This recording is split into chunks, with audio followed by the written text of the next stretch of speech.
गोस्वामी तुलसीदास जी महाराज जब उन्होंने रामचरितमानस की रचना की, कई लोगों को उनसे ईर्ष्या होने लगी। और ईर्ष्या भी ऐसी हुई महाराज, अधिकतर विद्वानों को ईर्ष्या हो गई। क्यों? बोले हम इतने बड़े बड़े पढ़े लिखे विद्वान, हमारी वाणी कोई नहीं सुन रहा है, हमारी बातें कोई नहीं सुन रहा है। और ये गोस्वामी तुलसीदास ये गांव की साधारण सी भाषा में प्रवचन करता है, इसकी कथा में इतनी भीड़ होती है।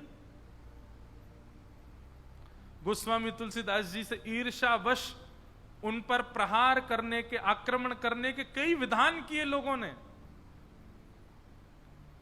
पर जाको राखे साइया, मार सके ना कोई, बाल न बांका कर सके, जो जग बैरी हो।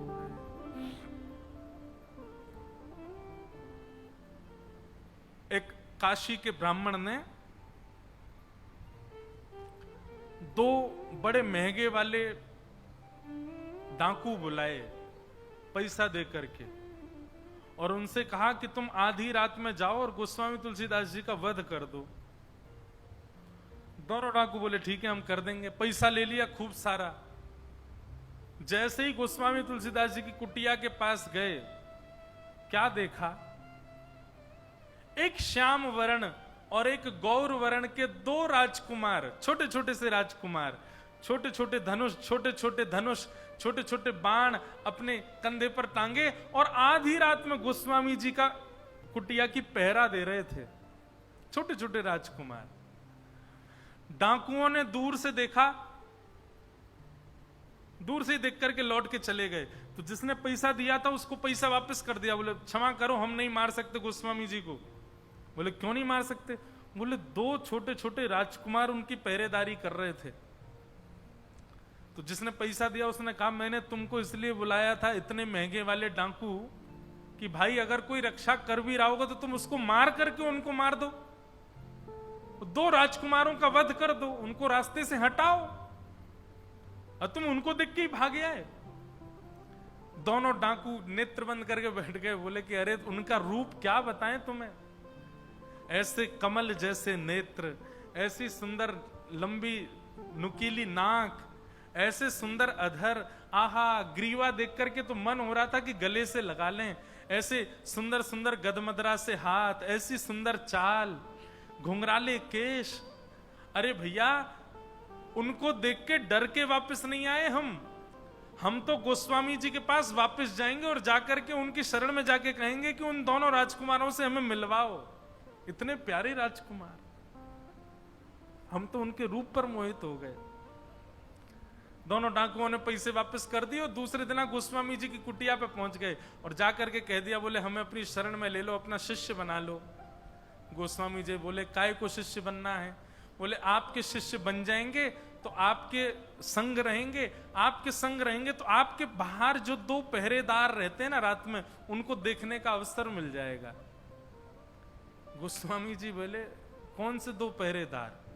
बोले आप जब रात्रि में सोए थे कल, हम दोनों डाकू आपको मारने के लिए आए थे, उस समय दो राजकुमार आपके पहरेदारी कर रहे थे, एक श्याम वर्ण के, गौर वर्ण के, दोनों के धनुष बाण लगा था। आहा। नव कंज लोचन कंज मुख, कर कंज पद कंजारुणम, श्री रामचंद्र कृपालु भज मन, हरण भव भय दारुण। नव कंज लोचन कंज मुख, कर कंज पद कंजारुण। कंज कहते हैं कमल को। गोस्वामी जी बोले बाहर पहरेदारी कर रहे थे। बोले हाँ, कैसा रूप था उनका? तो गोस्वामी जी ने जो लिखा है डाकू वही बता रहे हैं। आहा, मुख की आकृति ऐसी थी जैसे मानो कोई कमल हो, नेत्रों की आकृति ऐसी थी मानो जैसे कोई कमल हो। हाथ कैसे हैं? बोले जैसे मानो कोई कमल हो। चरण कैसे हैं? बोले मानो जैसे कोई कमल हो। सर्वांगीण अंग कैसा है? मानो जैसे कोई कमल का मतलब कमल की कांति, कमल का सौंदर्य और कमल का स्पर्श, सब कुछ बहुत अद्भुत होता है। कमल को कभी छू के देखो। दुनिया में सॉफ्टनेस जिसे कहते हैं ना, उसकी सबसे अधिक मात्रा होती है कमल में। उतना कोमल होते हैं ठाकुर जी, उससे भी अधिक कोमल है। ये सामान्य संसार के कमल इतने कोमल, तो साक्षात कमलपति कमलापति श्री ठाकुर जी कितने कोमल होंगे। गोस्वामी जी के नेत्र सजल हो गए और कहा, मैंने कोई पहरेदार नहीं रखे हैं, मैं जिनका यश गाता हूं, ऐसे ठाकुर जी को पता चल गया होगा कि तुम दोनों मुझे मारने आ रहे हो, तो वही रक्षा करने आए थे। अरे धन्य भाग्य भैया तुम दोनों ने जीवन में जरूर कोई पुण्य किया होगा, जो तुमको साक्षात राघवेंद्र सरकार के दर्शन हो गए।